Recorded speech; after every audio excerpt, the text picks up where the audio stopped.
Pose with the bands. Pose with the pose with the pose with the pose pose with the bands. Pose with the pose with the pose pose pose with the bands. Pose with the bands. Pose with the bands. Kak, pengertian moneter itu apa sih? Moneter adalah istilah yang sangat populer pada masa saat krisis Indonesia tahun 1998. Kebijakan moneter adalah kebijakan ekonomi makro yang ditetapkan oleh Bank Sentral. Hal ini melibatkan pengelolaan penawaran uang dan tingkat suku bunga yang serta merupakan sisi kebijakan ekonomi permintaan ekonomi yang digunakan oleh pemerintah untuk mencapai tujuan ekonomi makro seperti inflasi, terus ada pertumbuhan, terus ada konsumsi, terus ada likuidasi. Dalam buku Sadana Sucipto, kebijakan moneter adalah langkah-langkah Bank Sentral untuk mengawasi bank-bank perdagangan dari mulai investasi lalu bentuk-bentuk peminjamannya. Oke, makasih. Kakak tahu gak kebijakan moneter? Tujuan kebijakan moneter. Tujuan kebijakan moneter adalah untuk mencapai dan memelihara stabilitas nilai rupiah yang mencakup kestabilan harga barang dan jasa atau mengandalkan inflasi serta kestabilan nilai tukar rupiah dengan uang asing.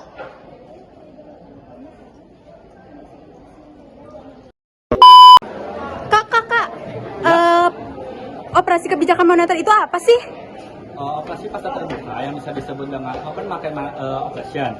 Nah, menurut Sadana Sucipto 2011 atau 311, Bank Sentral membuat perubahan jual penawaran uang dengan melakukan jual beli surat-surat yang berharga. Nah, surat-surat berharga dalam hal ini itu surat-surat utang negara yang bisa disebut dengan SAN atau bisa disebut dengan sertifikat Bank Indonesia, bisa disebut SBA. Nah, konteks operasi pasar terbuka ini ada dua balikan. Nah, yang pertama itu kalau misalnya kita akan mengurangi juk atau inflasi, itu Bank Sentral bisa menjual surat-surat berharga itu. Nah, kalau misalnya kebalikannya, kalau misalnya kita ingin meningkatkan juk itu atau meningkatkan deflasi, itu kita Bank Sentral itu bisa membeli surat-surat berharga itu seperti itu. Terima kasih. Selamat siang. Apa peran kebijakan moneter? Peran kebijakan moneter itu diharapkan mampu untuk mempercepat proses pembangunan dan juga mengatasi permasalahan inflasi. Yang pertama ada membantu mempercepat proses pembangunan itu dilakukan dengan menghimpun atau mengarahkan dana untuk membentuk modal di sektor-sektor ekonomi strategis. Sektor-sektor tersebut meliputi sektor pertanian maupun industri.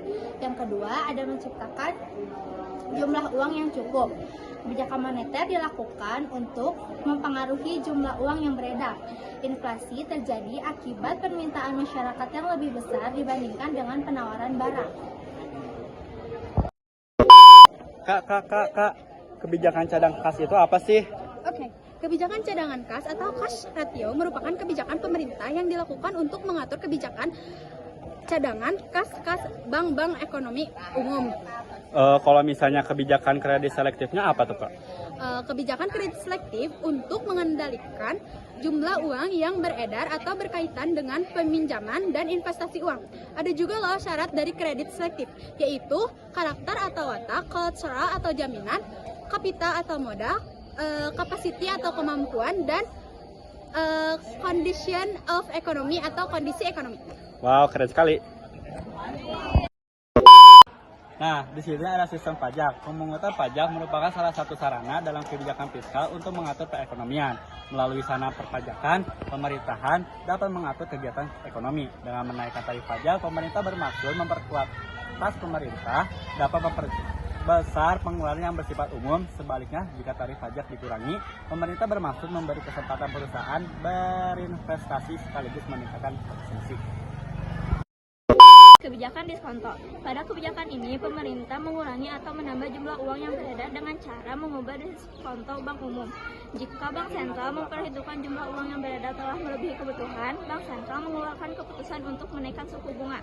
Kenaikan suku bunga ini akan merangsang keinginan orang untuk menabung. Sebaliknya, jika Bank Sentral mengamati bahwa kesulitan di bidang ekonomi disebabkan oleh jumlah uang yang beredar terlalu sedikit, Bank Sentral akan mengusahakan penambahan jumlah uang dengan cara menurunkan suku bunga. 1. Ada anggaran defisit, anggaran yang lebih besar pengeluaran dari penerimaan dan memang direncanakan demikian, sebab pengeluaran pemerintah direncanakan lebih besar dari penerimaannya. 2. Ada anggaran surplus, pemerintah merencanakan penerimaan lebih besar daripada pengeluaran. Politik anggaran surplus dilakukan bila perekonomian sedang dalam tahap ekspansif dan memanas. Fungsi stabilisasi. Stabilisasi adalah fungsi lain yang penting dari kebijakan fiskal. Pada aspek stabilisasi, kebijakan pemerintah ditujukan untuk menjaga stabilitas perekonomian, misalnya menjaga bahan pokok tetap tersedia dengan harga terjangkau. Kebijakan fiskal ekspansif menggunakan pengeluaran pemerintah yang lebih tinggi dan pajak yang rendah untuk menaikkan GDP real. Hal ini dilakukan ketika daya beli masyarakat menurun dan pengangguran meningkat. Tujuannya agar mendorong pertumbuhan ekonomi negara. Kebijakan fiskal ekspansif dilakukan dengan dua cara, yaitu dengan meningkatkan pengeluaran pemerintah dan menurunkan pajak. Kebijakan fiskal adalah menentukan dengan tepat bagaimana dana yang akan dialokasikan. Hal ini erat terkaitannya dengan masalah perpajakan dan penganggaran, karena dana alokasi tergantung pada pengumpulan pajak dan pemerintah menggunakan pendapatan untuk tujuan tertentu. Yang kedua, ada fungsi distribusi. Fungsi distribusi kebijakan fiskal adalah untuk menentukan strategi yang lebih spesifik agar dana dapat didistribusikan ke segmen ekonomi. Misalnya, pemerintah mengalokasikan 1 triliun kepada program-program kesejahteraan sosial. Selanjutnya ada kebijakan kontraktif atau kontraksional fiskal policy, menggunakan pengeluaran pemerintah yang lebih rendah dan pajak yang lebih tinggi. Ini tuh dilakukan karena kondisi perekonomian yang memanas. Tujuannya adalah untuk menekan pertumbuhan GDP real dan untuk menekan permintaan barang dan jasa. Kebijakan ini dilakukan dengan dua cara, yaitu menurunkan pengeluaran pemerintah dan menaikkan pajak.